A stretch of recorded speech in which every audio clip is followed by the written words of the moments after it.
नमस्कार विद्यार्थी मित्रांनो, मी महेश गडा पुनश्च एकदा आपले कृषीरत्न अकॅडमीमध्ये हार्दिक स्वागत करतो.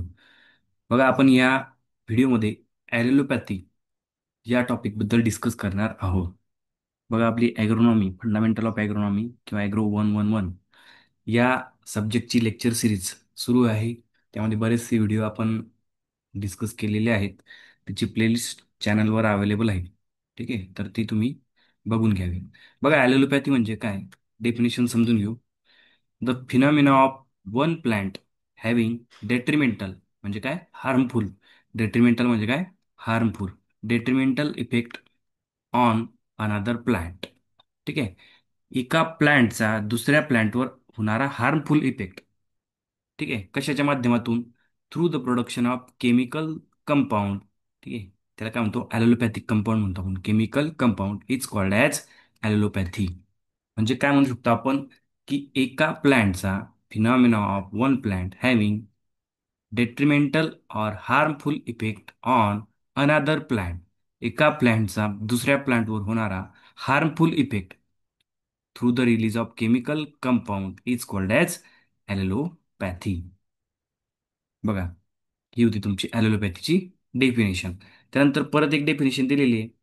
It is a direct or indirect harmful effect of one plant has on another plant through the release of chemicals or toxins into root environment. म्हणजे एका झाडाचा दुसऱ्या झाडावर होणारा हार्मफुल इफेक्ट, यालाच आपण ॲलोपॅथी म्हणू शकतो. आता तिसरी सुद्धा डेफिनेशन दिलेली आहे, पण दोन्ही डेफिनेशनमध्ये आपलं ते क्लिअर होईलच. म्हणजे इन शॉर्ट काय आहे, एका प्लांटचा दुसऱ्या प्लांटवर होणारा हार्मफुल जो इफेक्ट आहे त्याला काय म्हणू आपण, allopathy.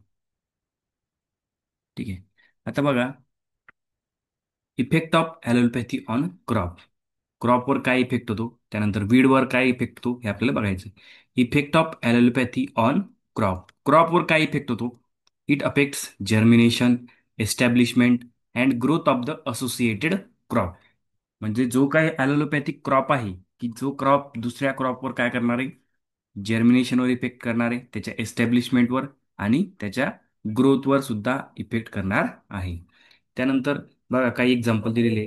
Sunflower, sorghum, cucumber, walnut, peach are the example of such a crop which have allopathic effect. बघा, सनफ्लॉवर असेल, सॉर्गम असेल, कुकुंबर असेल, वॉलनट असेल, पीच. ठीक आहे, तर हे सगळे जे क्रॉप आहेत ते कसे ॲलोपॅथिक, त्याचा इफेक्ट आहे. ठीक आहे, त्यानंतर परत एक्झाम्पल दिलेले. Sunflower affect the associated crop through the release of allopathic chemical in the soil by roots. ठीक आहे, सनफ्लॉवरचे एक्झाम्पल दिलेले आहे, की काय होतं, की त्याच्या असोसिएटेड जो क्रॉप असेल त्यावर काय करतं, ते इफेक्ट करतं. It inhibit the germination of the subsequent crop. म्हणजे सनफ्लावर नंतर जर तुम्ही एखादं क्रॉप फील्डमध्ये आपण घेतो, तर त्या क्रॉपचं जे जर्मिनेशन आहे त्यावर काय होतं, इफेक्ट होतो. म्हणजे जर्मिनेशन कमी होतं सनफ्लावर नंतरचा जो क्रॉप असेल त्याचं. हा काय आहे, सनफ्लावरचा ॲलोपॅथिक इफेक्ट आहे. ठीक आहे, त्याच्यानंतर बघायचं आपल्याला allopathic effect of weed on crop. वीडचे ॲलोपॅथिक इफेक्ट बघायचे. Allopathic effect of weed on crop. बघा, क्वॅक ग्रास म्हणजे agropyron repens exudes toxic substance through the leaves, roots and seed and affect the absorption of the nutrient to the maize crop. म्हणजे जे काही तुमचं क्वॅक grass आहे याच्या रूटमधून toxic substance release होता. ठीक आहे, म्हणजे लीव्समधून असेल, रूट्समधून असेल. ठीक आहे, affect the absorption of nutrient to the maize crop. त्यानंतर बघा, ॲलोपॅथिक इफेक्ट ऑफ नट सेज ऑन बीन्स अँड लेंटिल हे ऑब्झर्व केलेले आहे. त्यानंतर parthenium leaves and inflorescences affect the germination and seedling growth of the maize, sorghum, walnut हे त्याचे example दिलेले आहे.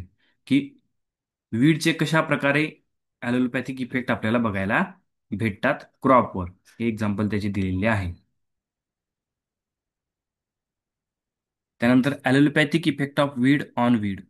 वीडवरच काय होतात, वीडचा काय कोणकोणते दुष्परिणाम होतात बघा. ड्राय डॉटर, नंतर कुस्कुटा स्पेसिस म्हणून आपण त्याला. Powder has been found to inhibit severely the growth of water hyacinth and eventually killed it. म्हणजे जो काही तुमचा डॉडर आहे कुस्पडा स्पेसिस, तो वॉटर हॅसिन्सवर काय करतो, ॲलोपॅथिक इफेक्ट दाखवतो. त्याच्यानंतर दिलेलं आहे ड्राय पार्थेनियम हिस्टेरिपोरस पावडर, म्हणजे आपलं जे गाजर गवत आहे त्याची powder was found detrimental to the certain other aquatic weed. म्हणजे जे काही ॲक्वॅटिक वीड असेल त्याच्यावर हे पार्थेनियम हिस्टेरिपोरसची जर पावडर आपण टाकली तर ते काय होतं, एक ॲलोपॅथिक इफेक्ट त्या ठिकाणी दिसतो. त्यानंतर कॅसिया स्पेसिस काय सप्रेसिव्ह ॲलोपॅथिक इफेक्ट ऑन पार्थेनियम. ठीक आहे. ठीक आहे, कॅसिया स्पेसिस आहे त्याचा एक ॲलोपॅथिक इफेक्ट दिसतो आपल्या पार्थेनियमवर. तरवटा वगैरे आपण म्हणतो त्याला कॅसिया स्पेसिस.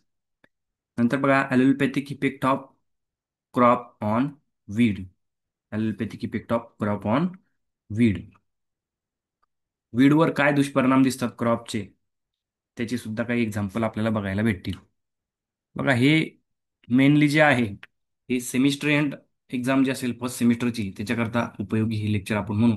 आणि जर कोणी कॉम्पिटिटिव्ह एक्झामची तयारी करत असेल ॲग्रिकल्चरच्या, तर त्याला एक कन्सेप्च्युअल क्लॅरिटीसाठी ॲलोपॅथी म्हणजे काय, तर त्याच्यासाठी सुद्धा एक लेक्चर आहे. Allopathy effect of crop on weed. बघा root exudation of corn inhibit the growth of chenopodium album. जे काही कॉर्न आहे त्याच्यामधून रूटमधून जे सिक्रेट होणार आहे ते चेनोपोडियम अल्बमचं काय ग्रोथ स्टॉप करतं. ठीक आहे. Inhibit the growth of chenopodium album and amaranthus species. त्यानंतर दिलेलं आहे wheat, oat, peas suppress the growth of accumulation of above ground biomass of lip surface of chenopodium album. हे पहा चेनोपोडियम अल्बमवर सुद्धा काय परिणाम होतो, व्हीट, ओट, पीज याद्वारे काय होतो चेनोपोडियम अल्बमवर परिणाम होतो. नंतर cold water extract of wheat straw when applied to the weed reduce the germination and growth of the hypomia species, आंबुटुलियन स्पीसीज. ठीक आहे. त्याच्यानंतर महत्वाचं दिलेलं आहे टाइप्स ऑफ ॲलोपॅथी. हे सगळ्यात महत्वाचं ॲलोपॅथीची डेफिनेशन. त्याच्यानंतर हे सुद्धा महत्वाचं होतं की ॲलोपॅथिक इफेक्ट सेमिस्टर एंडवर क्वेश्चन विचारलेले आहे. नंतर types of allopathy. Types of allopathy बघा पहिलं आहे ट्रू ॲलोपॅथी. नंतर आहे दुसरा आहे फंक्शनल ॲलोपॅथी. बघा ट्रू ॲलोपॅथी म्हणजे काय, the direct or indirect harmful effect on the other crop through the release of toxin substance such as from plant. म्हणजे बघा मराठीत सांगतो ट्रू ॲलोपॅथी म्हणजे काय. म्हणजे सगळ्यात पहिले ॲलोपॅथी म्हणजे काय, एका प्लांटचा दुसऱ्या प्लांटवर होणारा दुष्परिणाम म्हणू आपण. ठीक आहे. तर बघा ट्रू ॲलोपॅथी म्हणजे काय की डायरेक्ट एका प्लांटद्वारे दुसऱ्या प्लांटवर होणारा दुष्परिणाम किंवा हार्मफुल इफेक्ट डायरेक्ट त्याच्या रूटद्वारे असेल किंवा कशाद्वारे असेल, ती झालं ट्रू ॲलोपॅथी. फंक्शनल ॲलोपॅथी म्हणजे काय की एखादा प्लांट असेल त्याचे जे काही रिमेनिंग पार्ट जमिनीत राहिले असतील, म्हणजे त्याचे रूट्स असतील काही क्रॉप रेसिड्यूज असतील ते जमिनीमध्ये तसेच राहतात हार्वेस्टिंग नंतर.